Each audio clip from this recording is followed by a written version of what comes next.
Renowned for his fearlessness as an Arctic explorer, Thomas Simpson was selected by his cousin to be part of an expedition team that sought to map out the Northwestern Passage. While Simpson would have success in his mission, his legacy has been marred by the strange and unexplained events leading to his death. Historians have investigated the known details of Simpson's demise and have not been able to reach a consensus. Did Thomas Simpson murder two of his traveling companions in cold blood and then kill himself? Or is there more to this story? On this episode of Tales from the Underworld, Thomas Simpson.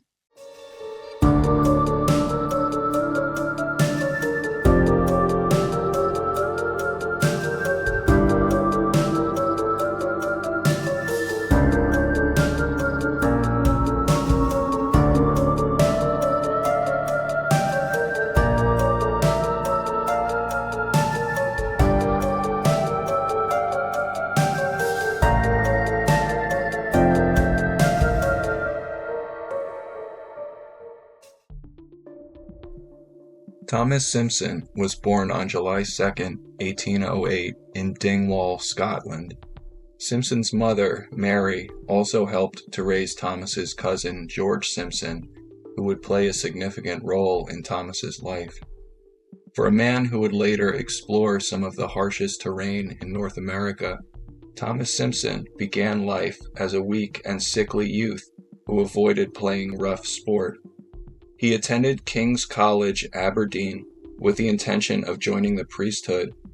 While at school, Thomas was offered a position with Hudson's Bay Company by his cousin George, who by then was employed with the company. Having received its royal charter in 1670, Hudson's Bay Company holds the distinction of being North America's oldest corporation. Named for the area surrounding Hudson Bay in northeastern Canada, by the early 1800s, the company held a near monopoly on trade in the area. Though Thomas Simpson declined his cousin's initial offer, when George made another offer a few years later, Thomas accepted. By the time Thomas began serving as his cousin's secretary in 1829, Hudson's Bay Company was one of the most powerful corporations on Earth. The company already controlled large swaths of what would become Canada. Simpson and his expedition team were looking forward to exploring and mapping territory that would finally connect the Northwest Passage. Thomas was ambitious and strong-willed, qualities that could be beneficial to an explorer. However, according to contemporaries, he could also be quite arrogant and dismissive towards others. It was likely due to these factors, as well as his relative youth and inexperience, that his cousin George chose another man, Peter Dease, rather than Thomas, to head the expedition.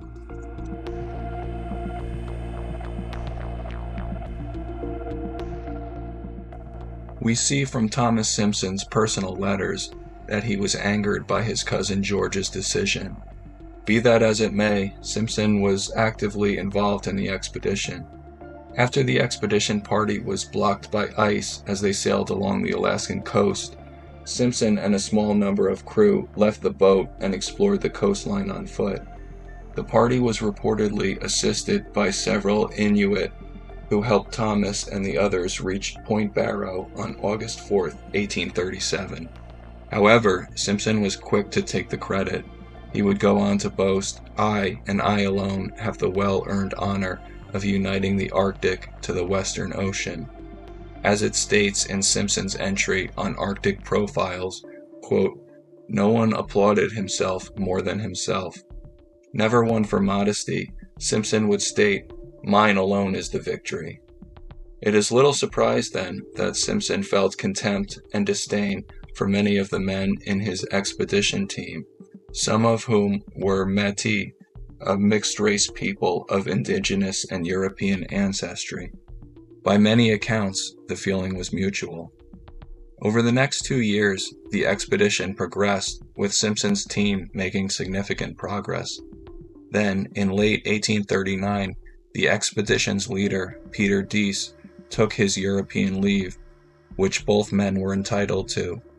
Wasting no time, Simpson immediately requested to take full command and continue the expedition. His cousin George, however, refused to allow this. Simpson then went over his cousin's head and sent requests to George's superiors in London. It is apparent that Simpson was concerned about Dease getting credit for his work.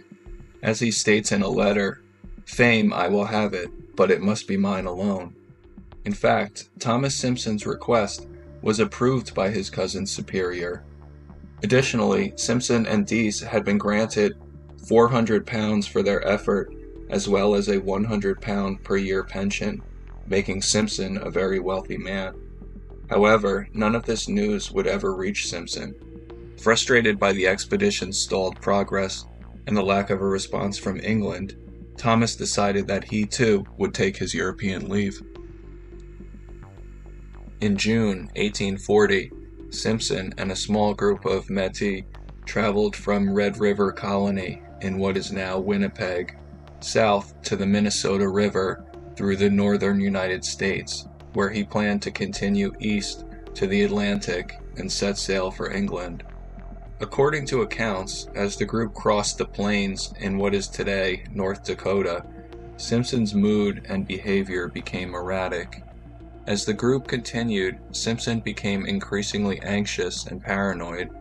According to the Métis guides, Simpson believed they were plotting to murder him. They also alleged that Simpson claimed to be ill, yet declined to see a doctor when the offer was made. On June 14, 1840, as the group prepared to camp, 2 gunshots rang out. Simpson had shot 2 of his Métis companions. The remaining 2, according to their accounts, mounted their horses and raced to get help. They reported that Simpson had suddenly shot the 2 men without warning, claiming he had done no wrong because the 2 men were plotting to murder him. When the 2 Métis returned with others from the larger party, they found the bodies of Antoine Legros Sr. and John Bird. The men then found the body of Thomas Simpson stretched out in his tent. He was described as, quote, having the top of his head blown off.